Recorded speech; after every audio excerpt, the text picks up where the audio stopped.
as most of you would know, the Chinese diaspora in Southeast Asia are very famous for their economic success. And I think till now, Forbes oftentimes, when they list the top 40 of the richest people in the Southeast Asian countries, a lot of them, more than, say, 75% of these top 40% would be, if you look at their background, a lot of their ancestral origins would be ethnic Chinese. And of course, in the literature, in history, we oftentimes, some scholars such as Professor Wang Gangwu, they have talked about the Chinese in Southeast Asia were merchants without empire. That is, they moved to Southeast Asia without the help of the imperial state of China. And even in the present day, things have changed a little bit, but generally for a very long time in history, many Chinese migrants basically moved without the help of their country. And there are also a lot of literature in the, amongst economists, political scientists, in order to try to understand how the Chinese in Southeast Asia especially have managed to achieve economic success.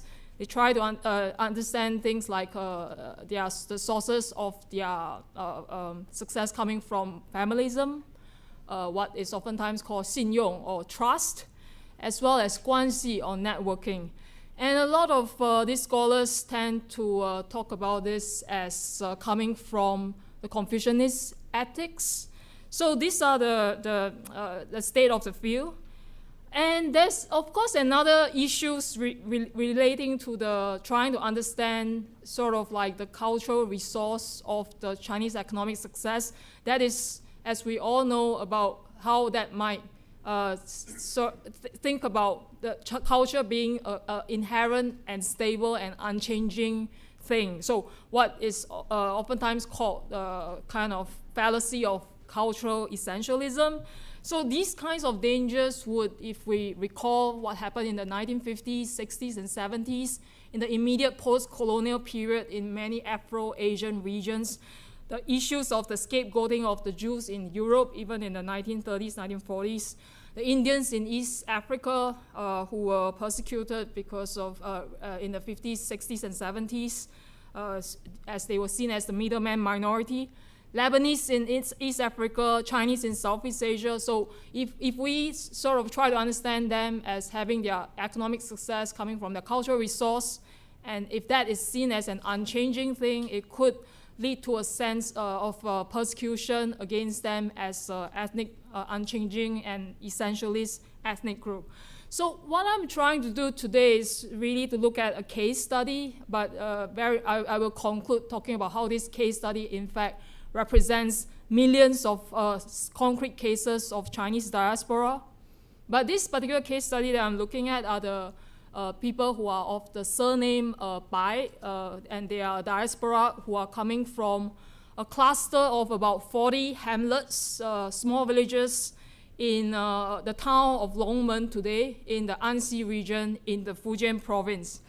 And I will try to use this case to argue two things, which is firstly, that if we can identify certain traits of Chinese economic practice, such as the use of familism, trust, and networking, this is not necessarily from doctrinal Confucianism, but more from their social religious resources, or what is sometimes called symbolic capital. And I will try to show how this was really derived from how there are beliefs and rituals around deity and ancestral cults, and that how that in fact provided them with very strong organizational strength, which builds on their ties and affinities based on the same clan or surname, and also their home village, the precise places where they came in China, and how this was really institutionalized. The deity cults and ancestral cults were institutionalized into formation of temples and clan associations, which we still see there are thousands and even tens of thousands of them across Southeast Asia. And these are what I think very important to take note of their sub-ethnic networks. The second argument that I want to make based on this case is also to talk about how, even as we understand these as their cultural resources or their symbolic capital, we should understand them not as they are forever unchanging, but in fact, there's a lot of localization that's going on, and how these agents, the descendants of these migrants, were increasingly forming broader and broader networks, which can be with other Chinese people, other Chinese traders, as well as other ethnic groups in Southeast Asia as well. So the paper that I wrote was divided into 4 parts. The first part looks at the Bai Diaspora of the Chinese of Bai clan overseas, especially in Southeast Asia. Second section of the paper looks at their clan and home village connections, especially how in the early days when the first migrants went to certain parts of Southeast Asia, how they relied especially on their clan and home village networks. The third section looks at their so-called gods and ancestors. How is it that the rituals and beliefs around the gods and ancestors which these migrants brought from home in fact help to socialize them and communalize them into a very strong sense of network and trust. And the fourth part looks at the developments beyond clan and home village ties, especially, as I've mentioned, for the second and third generation descendants who were local born in Southeast Asia of these first migrants. In the paper, I look at 3 case studies. One is Bai Chenzong, second one is Bai Deming, and the third one is Bai Huoduan. But because of in the interest of time, I'm just going to look at one of the case studies, which is Bai Chenzong. Just a very quick overview of the Bai diaspora and where they were from and how they moved. So basically, this is the dot from southeast China, where the cluster of 40 villages are. And if we sort of enlarge that map, then it's in fact, if we can see that these clusters of 40 hamlets were basically in a very concentrated region, which is only in one county, in fact, one town of the prefecture of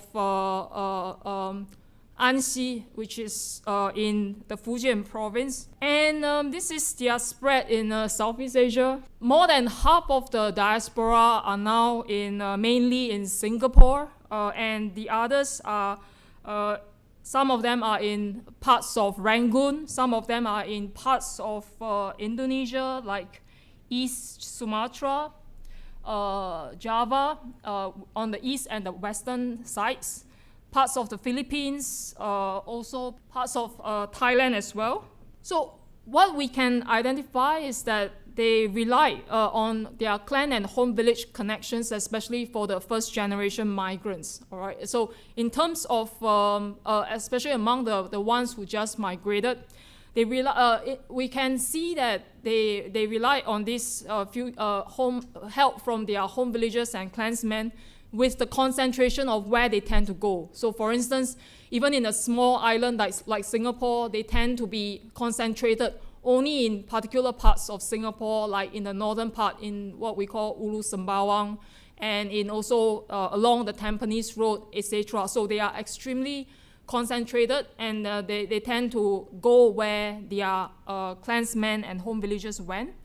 The other thing that we tend to observe is in terms of their occupations. That is, a lot of them initially, especially when they started migrating out of China in the late 19th and early 20th century, they would start as agriculturalists. So they are market agriculturalists, whereby they plant things like pineapple, coconut, rubber, and other cash crops, and sell it to the market. And there are also some who operated as agricultural and small town peddling trader. So they might bring stuff and sell, do peddling trade to go from door to door, selling their goods to the residents. But what we see is that by 1930s to about 1940s, Some of the more successful ones were able to accumulate sufficient capital, and they started setting up things like provision shops and also establishing regional trade. So their trade network started to widen, not just only in the rural areas, but they started to go to different towns. And they would also exchange whatever local products is in their locale. So for instance, if they are in East Java, they will be selling things like copra, buying up the local products of copra, dried fish, pinang nuts, and selling manufactured goods to the people who came to buy their stuff. And also, besides provisional shops, they also started to do wider regional trade. So not just trading in their locale, but they may go, for instance, from East Sumatra to Singapore, also to Malaysia, to do regional trade. And by the 1970s and 1980s, there were some very, very successful ones would even emerge as bankers. They would set up their own chain of banks. They would set up oil palm plantations, which was one of the primary commodity crop in Malaysia and Indonesia during the 1980s. And also, they would ask for timber concessions from the government and do logging and sell the wood overseas. And there were also, especially in a very urban regions like Singapore, they would also start to invest in heavy equipment and transportation, and also engage in government projects of land reclamation. A lot of about 20% of Singapore current surface space is in fact from reclaimed land. And also property development, that is, they will start building housing, residential housing, as well as commercial housing, commercial property, and also subsequently into five-star hotel development, and so on and so forth. So these are just a trajectory of how quite a number of them rose in terms of their social economic mobility. So how does, as I mentioned, one of their important social religious resource came in terms of how they could tighten their network, came from the rituals and beliefs around gods and ancestors. And we saw that amongst the Bai clan diaspora, what tended to happen was that when they have set up quite a number of temples and clan associations in various locales. So for instance, there's this Jiu Xian Gong, which was built in Singapore along Tampines Road as early as 1928. Hui Kian Kwee, which is located in the northern part of Singapore, built in around 1940s or 1950s. Bai Clansmen is basically a clan association of all the Bai Clansmen in Singapore in 1933. Lin Yang Gong basically is a temple as well, which was built in East Sumatra in 1951.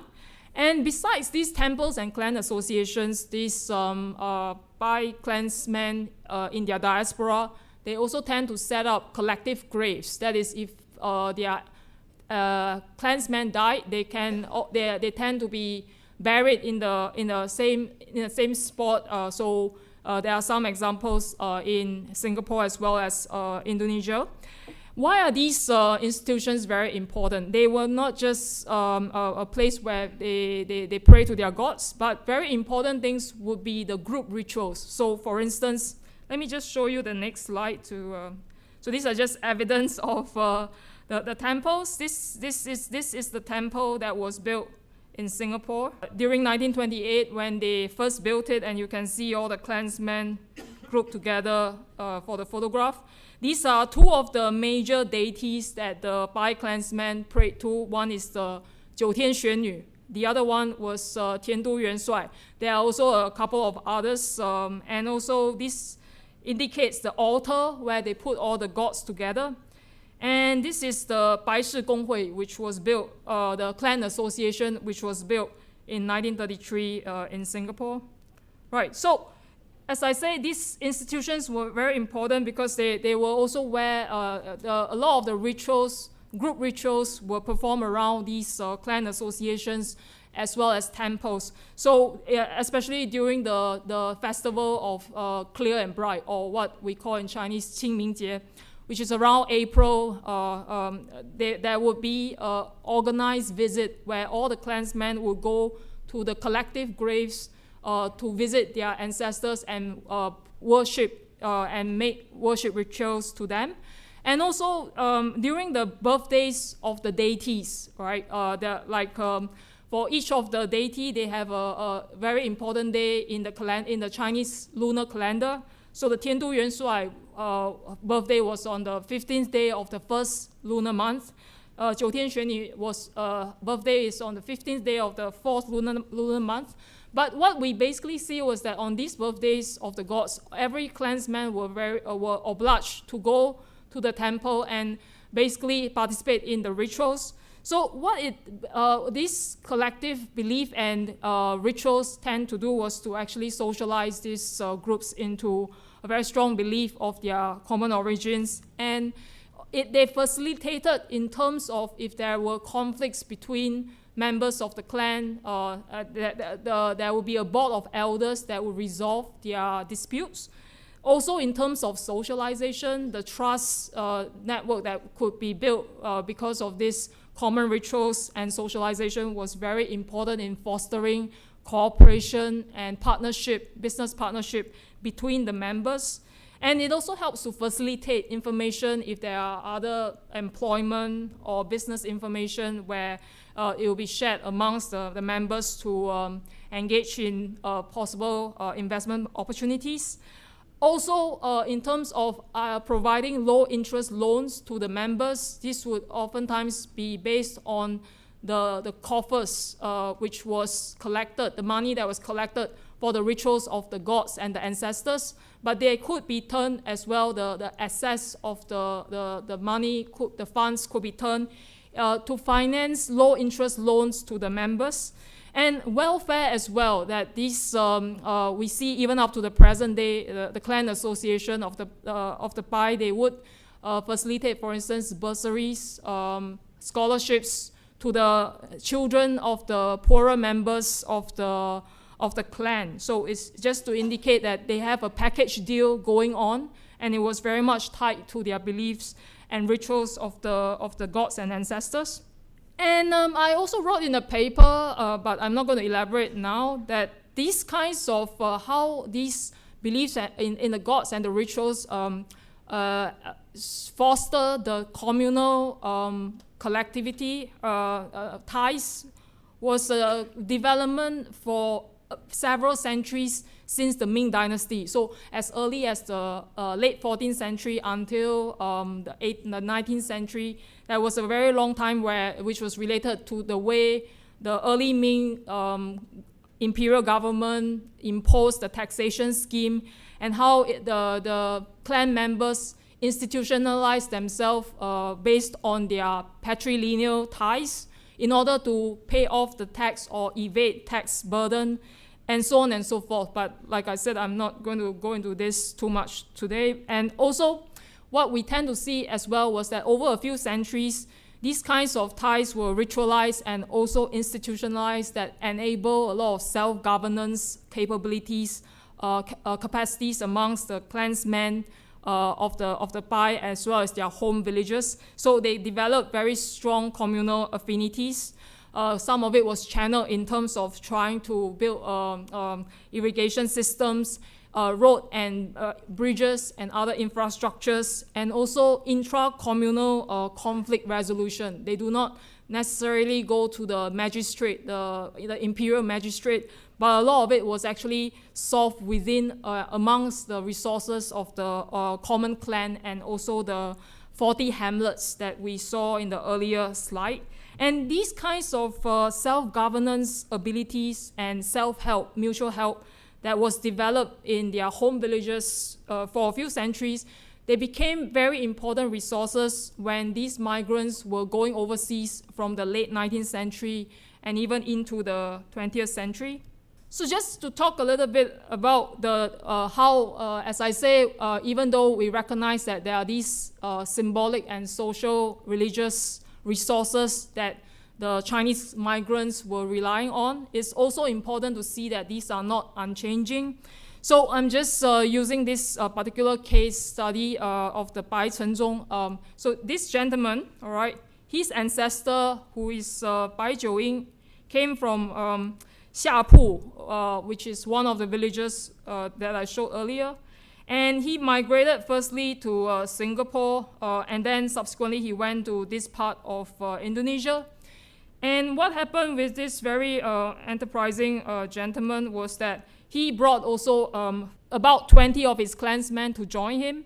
And they developed from agriculture, market agriculture, into provision business, as well as local trade within a very short period from 1930s to 1950s.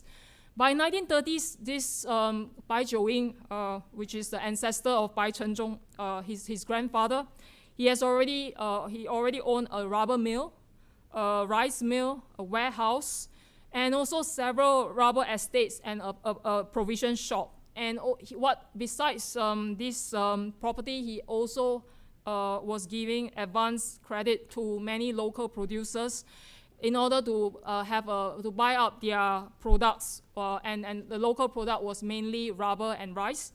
And Bai Cenzong, who is his grandson, all right, he was an extremely entrepreneurial guy.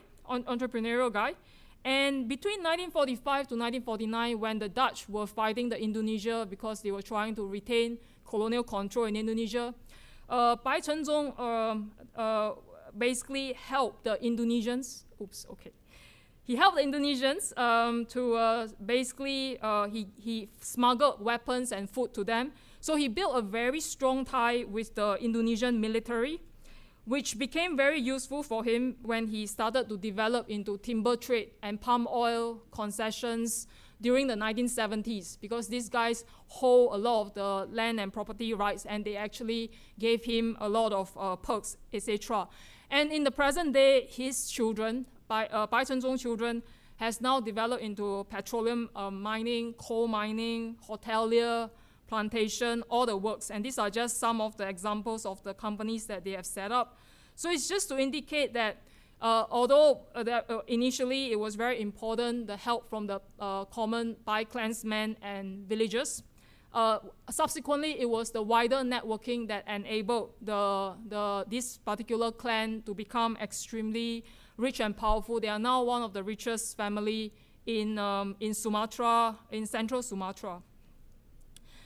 And I'm sorry, I don't have enough time to talk about all these things, so I'm just going to jump straight to the conclusion and talk and just give some of the concluding remarks. But what I try to do in this particular slide is to indicate that this particular family, they were also still very much invested, even in spite of the fact that they have built broader ties.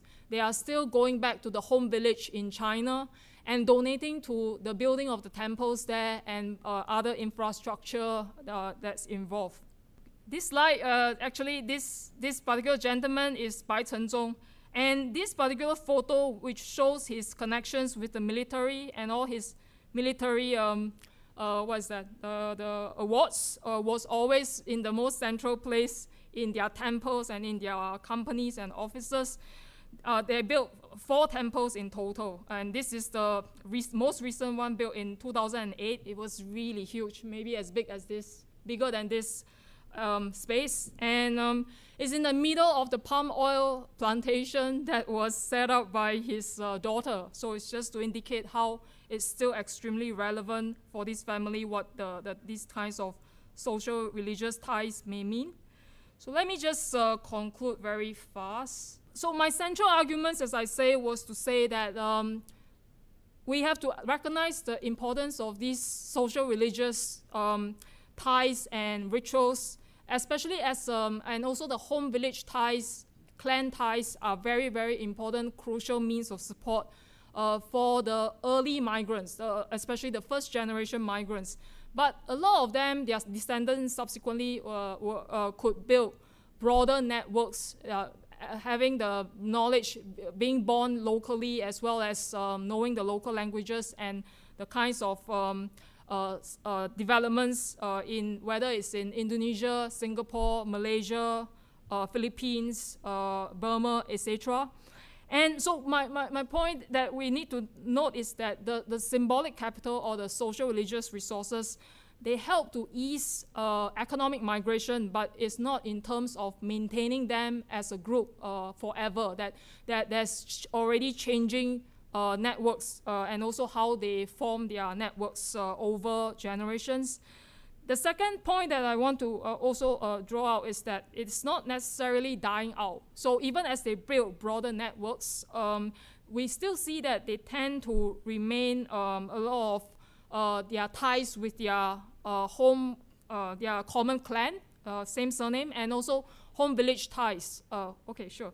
And what I do want to say as the last thing, I have 1 minute left, is that this is a case study of one particular clan, which is coming from 40 hamlets in a very small county in China and southeast China, but we should think of them as one among many tens of thousands. And so in fact, if we start tracing every of these clans coming from southeast China, going to different parts of Southeast Asia and even North America, as well as Australia and New Zealand, we in fact see how, in fact, these very concrete ties enable their upward social economic mobility. And one thing that certainly that we see tying to the theme of the conference is that it's not their state that actually fostered these kinds of developments. And in fact, they draw from very ties that are very counterintuitive. That is from things like we would often say as superstitious and backward sources, such as their beliefs and rituals in deities and ancestors. So that's it.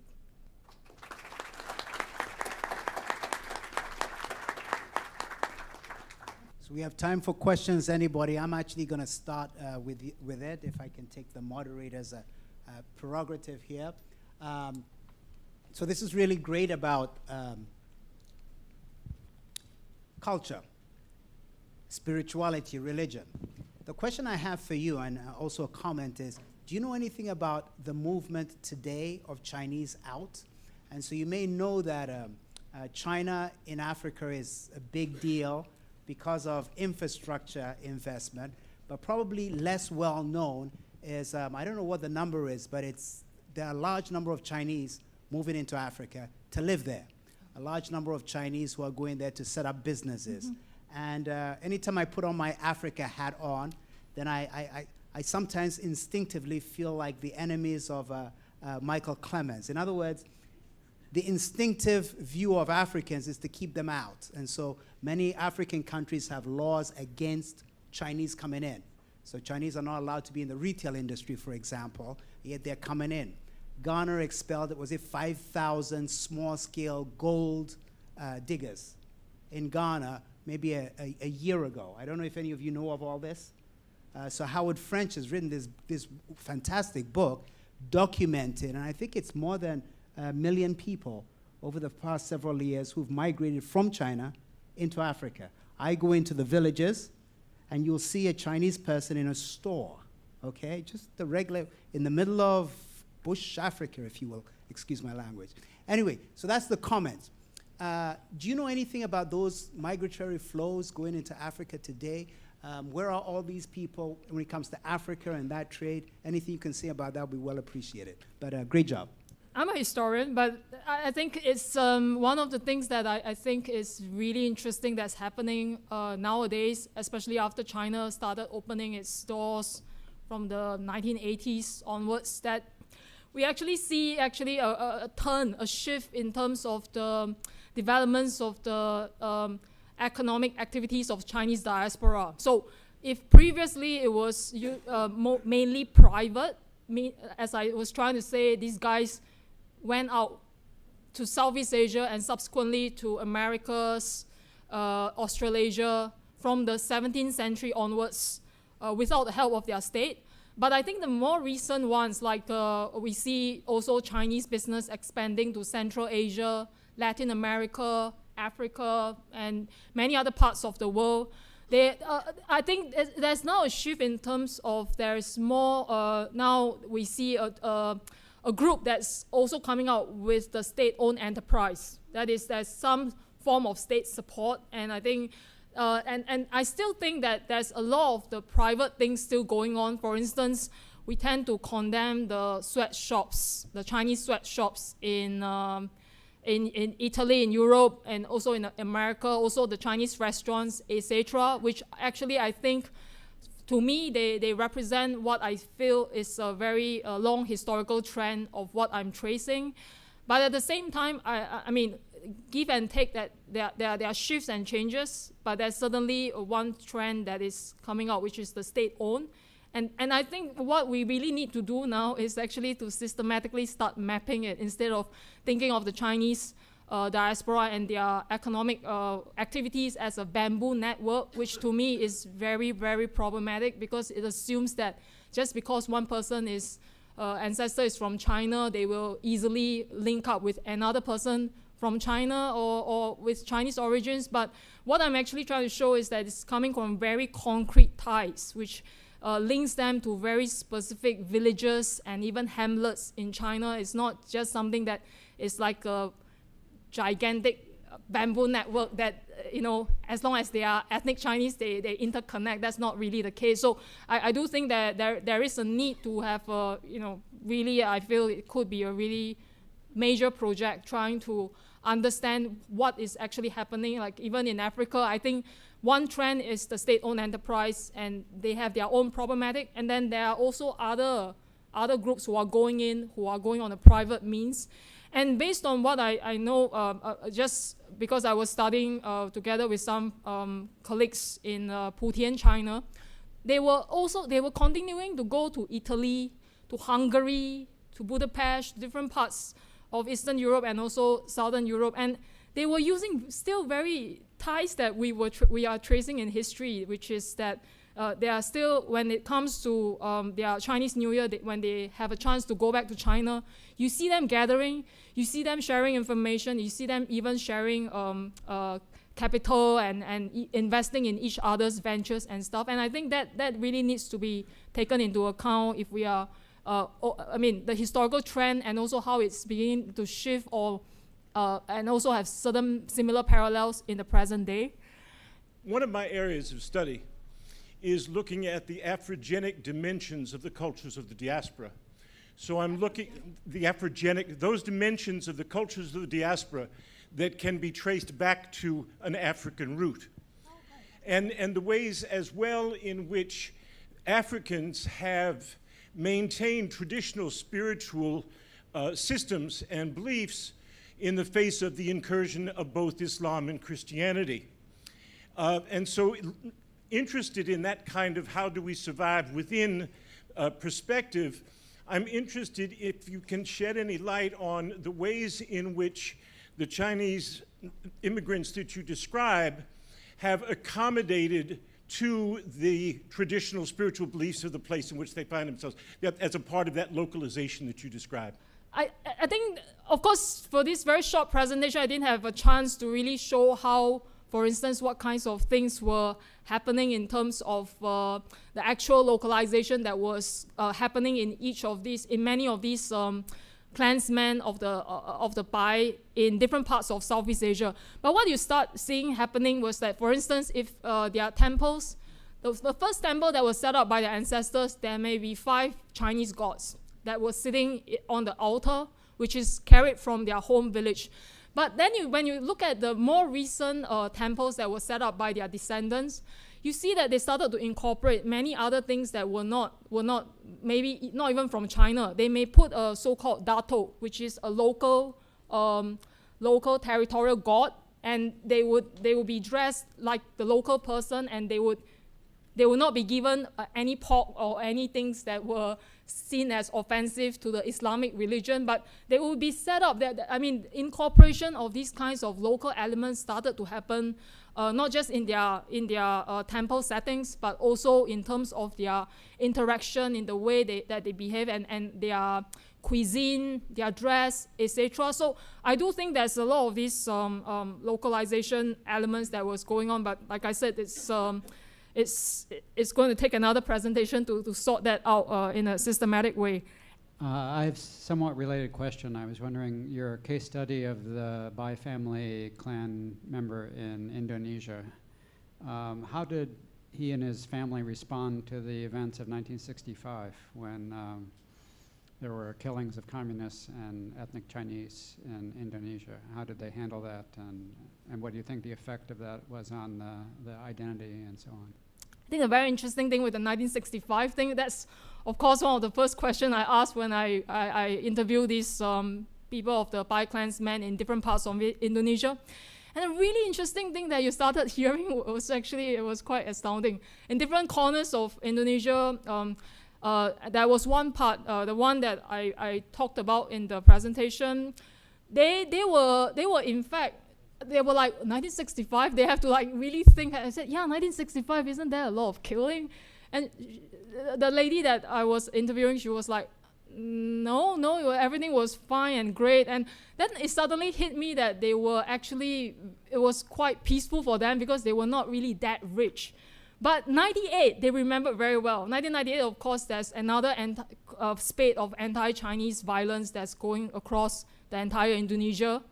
And 98, she remembered very well because by that time, their family was already very rich. They were one of the richest family in Sumatra. So she was like, I packed my bags, I booked a condominium in Singapore, all of us flat, and we were like cooking together for 3 months, like 40 of us trapped in a tiny condominium and stuff. But what I'm trying to say is that in fact, when you start interviewing them at very concrete circumstances, it actually shocks you that certain things that we think were like affecting the Chinese across the board in Indonesia may not be necessarily be the case.